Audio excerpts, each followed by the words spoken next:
Next है trade union act. तो trade union act किस किस पे अप्लाई होता है? ट्रेड यूनियन एक्ट पहली बात तो डील किसके साथ करता है? ट्रेड यूनियन एक्ट वही अपनी यूनियन वगैरह बनाना, किसी भी लेबर को कोई परेशानी तो इनके पास आ जाए। कहते हैं ट्रेड यूनियन एक्ट में रजिस्ट्रेशन के बारे में बात होती है, उनके हक क्या क्या हैं ट्रेड यूनियन वालों के, उनकी लाइबिलिटीज़ क्या हैं, सारे फंड प्रॉपरली यूज़ हो रहे हों। इस एक्ट से क्या होता है, उनको एक लीगल और कॉर्पोरेट स्टेटस मिलता है कि वो रजिस्टर कराएंगे ट्रेड यूनियन को।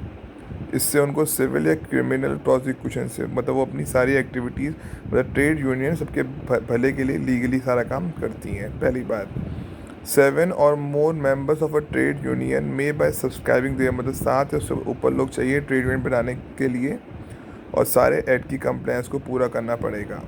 However, no trade union shall be registered unless at least 10%, मतलब पूरे वर्कर का 10% या 100 वर्कर जो भी कम है, कम से कम उस ट्रेड यूनियन का पार्ट हो, तभी उस फैक्ट्री की ट्रेड यूनियन बनेगी। कहता है no trade union shall be registered unless at least 10% or 100 whichever is less engaged or employed in the establishment in which it is connected are the members as on the date of making, मतलब उसके members वगैरह हों। पक्का? Done.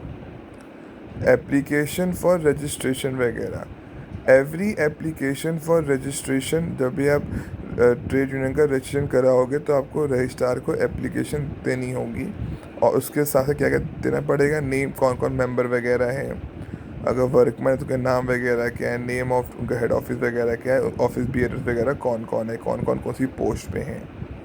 The registrar जब satisfy हो जाएगा तो आपको सर्टिफिकेट दे देगा, जो एक कंक्लूसिव एविडेंस है कि ट्रेड यूनियन रजिस्टर हो गई है। कैंसिलेशन, आप चाहो तो अपना कैसे विड्रॉ कर सकते हो, या रजिस्ट्रार कभी कभी कैंसिल कर देगा। ए कब? या तो आप एप्लीकेशन दोगे कि सर हमारा सर्टिफिकेट कैंसिल कर दो। B, if the registrar is satisfied that certificate जो फ्रॉड के थ्रू किया गया है। या थर्ड, अब उनके पास रिक्विजिट नंबर ऑफ मेंबर ही नहीं है, सीजिस मतलब कम्स टू एन एंड, अब उनका रिक्विजिट नंबर ऑफ मेंबर ही नहीं है। पक्का?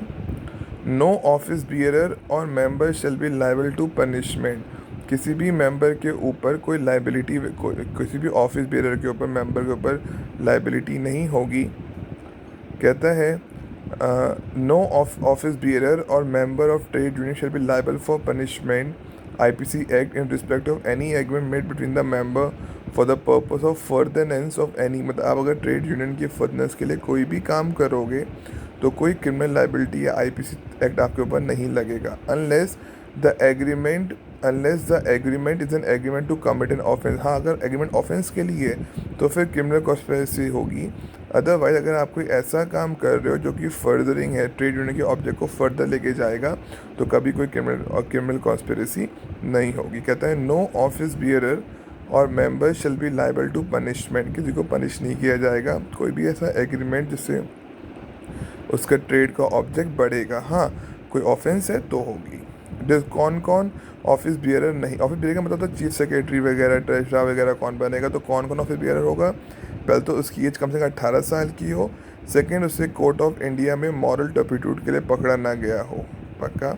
और उसको जेल ना हुई है और कम से कम 5 साल पास हो गए हो, तभी वो बन सकता है।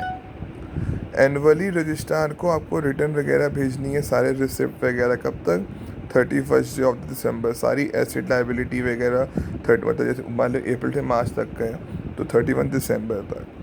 स्टेटमेंट के अंदर सारे फॉर्म आएंगे, shall comprise for such particular aspect में सारे फॉर्म नंबर वगैरह सब कुछ होंगे। पक्का? डन। नेक्स्ट।